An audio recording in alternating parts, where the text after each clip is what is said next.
প্রিয় চাকরি প্রত্যাশী বন্ধুরা, আমরা এখন দেখব বাংলাদেশ সেতু কর্তৃপক্ষ এর সহকারী পরিচালক পদের লিখিত গণিত প্রশ্নের সমাধান। আমাদের প্রশ্ন নম্বর 1 নম্বর প্রশ্নে আমাদের বলা আছে, বার্ষিক পরীক্ষায় একটি ছাত্র ক সংখ্যক প্রশ্নের প্রথম 20টির মধ্যে 15টি নির্ভুল উত্তর দিল, বাকি যা প্রশ্ন রইল তার 3/1 অংশ সে নির্ভুল উত্তর দিল। সমস্ত প্রশ্নের মান সমান যদি ছাত্রটি 75 ভাগ নম্বর পায়, তবে প্রশ্নের সংখ্যা কত ছিল?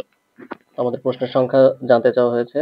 আমরা লিখি, মনে করি প্রশ্নের সংখ্যা ছিল এক্সটি।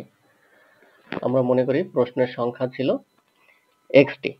তাহলে সে কি করছে ছাত্র, যে প্রথম 20টির মধ্যে উত্তর দেয়, এখানে সঠিক উত্তর দেয়। সঠিক উত্তর দেয় হচ্ছে কতটি? সে 15টি। প্রথম 20টির মধ্যে সে সঠিক উত্তর দেয় কতটি? 15টি উত্তর দেয়। আচ্ছা, তাহলে বাকি প্রশ্ন থাকে কতগুলো? বাকি প্রশ্ন, আচ্ছা আমাদের টোটাল প্রশ্ন কত? এক্সটি। তো সে 20টির মধ্যে বাকি উত্তর দেয় হচ্ছে 15টি, তো টোটাল হচ্ছে 20টি। তাহলে আমাদের বাকি প্রশ্ন থাকলো কত? এক্স মাইনাস 20, এতটি। তো এখন আমরা যদি শর্ত মতে লিখি, তাহলে কি লেখা যায়?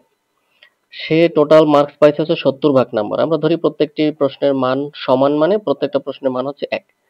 তো সে হচ্ছে প্রথমে 15টি প্রশ্নের অ্যান্সার সঠিকভাবে দিল। ঠিক আছে, দিল। তারপরে হচ্ছে বাকি প্রশ্ন থাকে কতটি? এই যে এক্স মাইনাস 20, এর 3/1 ভাগ। 3/1, এক উপরে 1 গুণ করা উচিত, করলাম না, কারণ 1 দ্বারা গুণ করলে একই আনসার হবে। এখানে 1 দ্বারা গুণ করলেও যা, না করলেও তাই। তাহলে সে মার্কস পায় কতটুক? 75%। এই 75% মার্ক পায়। 75%, আমরা এখানে লিখি এক্স এর 75%। এই এক্স এর 75% মার্ক সে পেল। এখন আমরা এটা একটু লসাগু করি। এখানে হচ্ছে 3। তাহলে 3 15 হচ্ছে 45 প্লাস এক্স মাইনাস 20 সমান, এখানে এক্স গুণন হচ্ছে 75 ডিভাইড বাই হচ্ছে 100। তাহলে আমাদের এখানে কত হবে? উপরে হচ্ছে আমাদের এক্স প্লাস হচ্ছে 25 থাকে, 45 থেকে 20 গেলে থাকে হচ্ছে 25 সমান, এখানে যদি আমরা কাটাকাটি করি, 3 25 75, 4 25 100। তাহলে উপরে হচ্ছে থ্রাইজ এক্স, নিচে হচ্ছে 4। এখন আমরা একটু আর গুণ করি। আর 4 দ্বারা গুণ করলে এখানে হবে 4x, আর 4 25 হয় 100, এখানে আছে 3 3 9x। 3 3 9x। তো এখানে আমাদের 4x থাকলো, এপাশে আমরা 9x নিয়ে আসি, এখানে মাইনাস 100। তাহলে এখানে আমাদের থাকবে হচ্ছে 5x সমান হচ্ছে মাইনাস 100। সুতরাং আমাদের x সমান কত হবে? মাইনাস 100 ডিভাইড বাই হচ্ছে মাইনাস 5 সমান হচ্ছে 20। তাহলে আমাদের টোটাল প্রশ্ন সংখ্যা কয়টি? 20টি। এটি হচ্ছে প্রশ্নের উত্তর। আমাদের পরবর্তী প্রশ্ন হচ্ছে 2।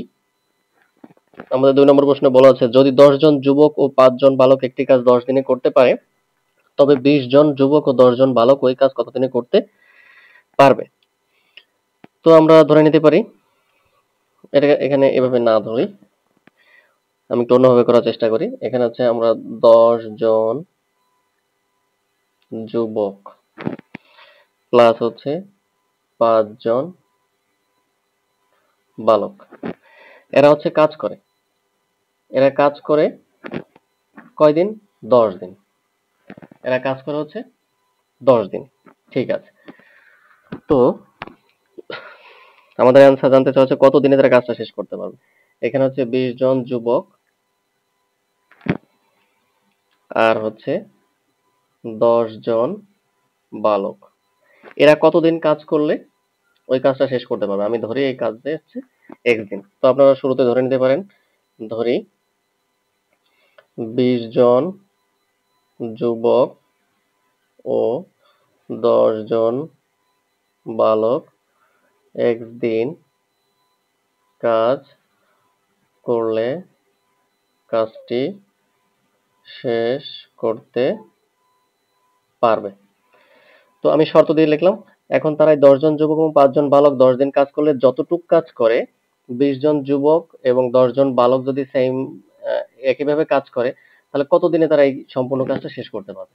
আমি একটু শর্ত এই আকারে লিখলাম, তাহলে একটু সুবিধা হবে।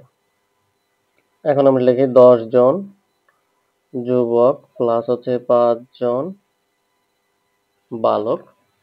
এটাকে আমি ডিভাইডেড করব হচ্ছে 20 জন যুবক। 20 জন যুবক থেকে যদি আমি 2 কমন নেই তাহলে আমাদের হবে কত? 10 জন যুবক প্লাস 10 জন বালক থেকে এখন হয়ে যাবে কত? 5 জন বালক।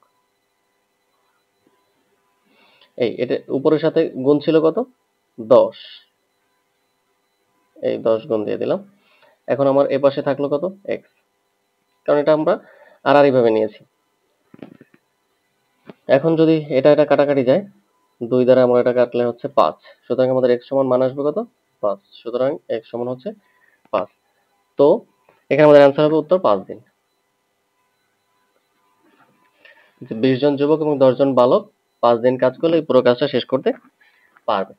আমাদের পরবর্তী প্রশ্ন হচ্ছে 3 নম্বর প্রশ্নে আমাদের বলা আছে একটি নতুন বাইসাইকেলের দাম 2500 টাকা। প্রতি বছর শেষে বাইসাইকেলটির দাম পূর্বতন বছরের মূল্যের 5-এর 4 অংশে দাঁড়ায়। তৃতীয় বছর শেষে সাইকেলের মূল্য কত? এটা এক লাইনেই আনসারটা করা যায়। তো যেহেতু রিটেন প্রশ্ন আপনারা একটু বাড়তি লিখতে পারেন যে সাইকেলের মূল্য সমান হচ্ছে 2500 টাকা, যে প্রতি বছর শেষে মূল্য দাঁড়ায় পূর্বতন বছরের 5/4 এত অংশ। তাহলে আমাদের জানতে চাওয়া হচ্ছে কি তৃতীয় বছর শেষে সাইকেলের মূল্য কত? তো আমরা লিখব তৃতীয় বছর শেষে সাইকেলের মূল্য, আমাদের সাইকেলের মূল্য কত? 2500 টাকা। সাইকেলের মূল্য কত? 2500 টাকা। তো প্রতি বছরে হচ্ছে 5/4 ভাগ হয়ে যায়, 1 বছর, 2 বছর, এই 3 বছর। তাহলে আমাদের এত টাকা থাকবে। এখন আমরা কাটাকাটি করি। এখানে কত হয়? 5 5 25, 5 5 25 দ্বারা কাটাকাটি করলে হয় হচ্ছে উপরে থাকে 100, 5 দ্বারা কাটলে হয় 5 20 100। এভাবে যদি আমি কাটাকাটি করি, সরি এখানে 3 না, এখানে 4। তো আমরা গুণ করি 4 4 16, 4 16 হচ্ছে 64 গুণ হচ্ছে 2। তাহলে আমাদের টোটাল গুণ করলে আসবে হচ্ছে 1280 টাকা। তো তৃতীয় বছর শেষে সাইকেলের মূল্য হবে 1280 টাকা। আমাদের চতুর্থ বা শেষ প্রশ্ন, আমাদের 4র্থ নম্বর প্রশ্নতে আমাদের বলা আছে যদি হচ্ছে x মাইনাস y সমান হচ্ছে 12 হয় এবং xy সমান 1 হয়, তবে x square plus y square সমান কত? এটা আমাদের বের করতে বলা হয়েছে যে যদি x মাইনাস y সমান 12 এবং xy সমান 1 হয় তবে x স্কয়ার প্লাস y স্কয়ারের মান কত? সহজ একটা অঙ্ক। তো আমরা সরাসরি x square plus y square এখানে বসিয়ে দিব। আপনারা একটু আগে লিখে নিন যে দেওয়া আছে x মাইনাস y সমান হচ্ছে 12, xy সমান হচ্ছে 1। সুতরাং x square plus y square সমান আমরা কি লিখতে পারি?